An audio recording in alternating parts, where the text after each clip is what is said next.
दिल्ली के बुराड़ी अथॉरिटी में anti corruption branch ने बड़ी कार्रवाई की है।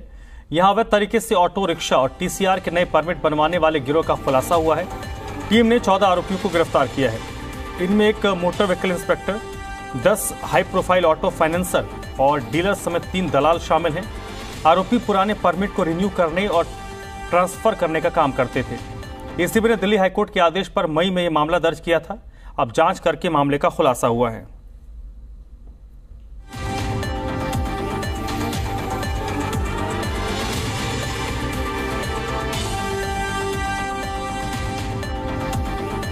तो दिल्ली के बुराड़ी अथॉरिटी में एंटी करप्शन ब्रांच ने यह बड़ी कार्रवाई की है।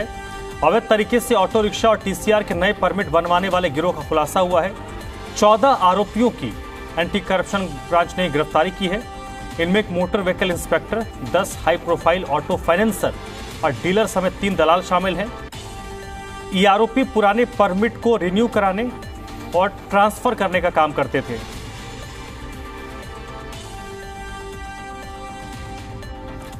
नसीम इस वक्त मेरे साथ जुड़ चुके हैं, जी मीडिया संवाददाता, इसी पर ज्यादा जानकारी के लिए। नसीम, जिन लोगों पर यह कार्रवाई हुई है, जिनकी गिरफ्तारी हुई है, ये लोग कब से इस काम में संलिप्त थे और क्या यह संभव है कि जिन लोगों की गिरफ्तारी हुई है यही इसमें शामिल हैं या इनका गिरोह इससे और ज्यादा बड़ा है?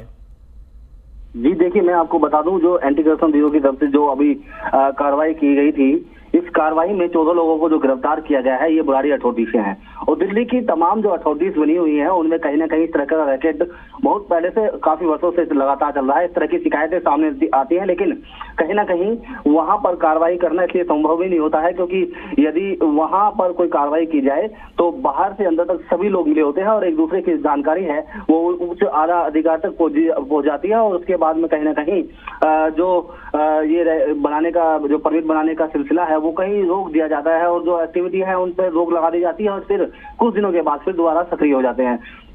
जिस तरीके से ये एंटी करप्शन द्वारा इस जो रैकेट को चलाने वाले लोग थे, जिनको गिरफ्तार किया गया है, ये एक बड़े पद पर भी थे और साथ ही काफी वर्षों से चला रहे थे। और सबसे बड़ी हैरानी की बात ये थी कि जो ऑटो का या किसी अन्य वाहन का ये जो परमिट बनाते थे या रिन्यू करते थे, उनमें बहुत से ऐसे लोग हैं जिनकी बहुत वर्ष पहले मृत्यु भी हो चुकी है। करीब ऐसे 19 परिवार हैं जिनके परिवार के लोग डेथ कर चुके हैं और उनके नाम पर इन जो टीसीआर है या ये कहें कि जो ऑटो ट्रांसफर है या परमिट बनाना है, ये लगातार इस तरह का काम यहाँ पर चला रहे थे। और कहीं ना कहीं अब जो एसीबी ने जब यहाँ पर जानकारी मिली तो वहाँ पर एक टीम गठित की गई और जो नए होल्डर और पुराने परमिट होल्डर थे उनको हिरासत में लिया गया, उनसे बात की गई और तब जानकारी का लेने के बाद में पूरा खुलासा हुआ और पुलिस ने यहाँ से जो है 14 लोगों को गिरफ्तार किया है। 14 लोगों में भी मैं आपको बता दूं, कुछ लोग तो ऐसे हैं जो यहाँ पर अंदर ऑफिसर रैंक पर हैं, कुछ दलाल हैं और कुछ ऐसे हैं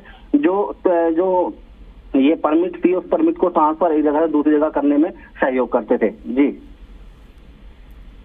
और ये कार्रवाई नसीम किस तरीके से हुई है, क्योंकि शिकायतें तो लगातार अथॉरिटीज को लेकर आती रही हैं, इनको कैसे ट्रैप किया गया?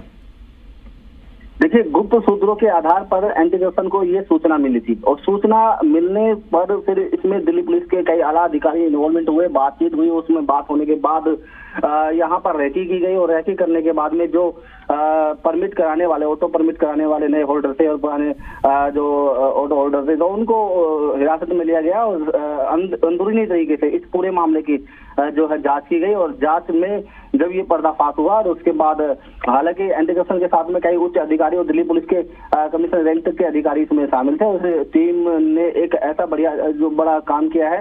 कहीं ना कहीं इसके बाद में जिन 14 लोगों की हिरासत हुई है, तो अब उम्मीद ये भी जताई जा रही है जो दिल्ली की और अथॉरिटी है वहां पर जो इस तरह का जो गैंग सक्रिय है, वो कहीं ना कहीं अब अपने काम को जो है छोड़ भी सकते हैं और हो सकता है कि अब जो दलाली का धंधा इन अथॉरिटीज में चल रहा है, वो कहीं ना कहीं उस पर रोक लगे। जी, बहुत बहुत शुक्रिया नसीम आपका इस जानकारी के लिए।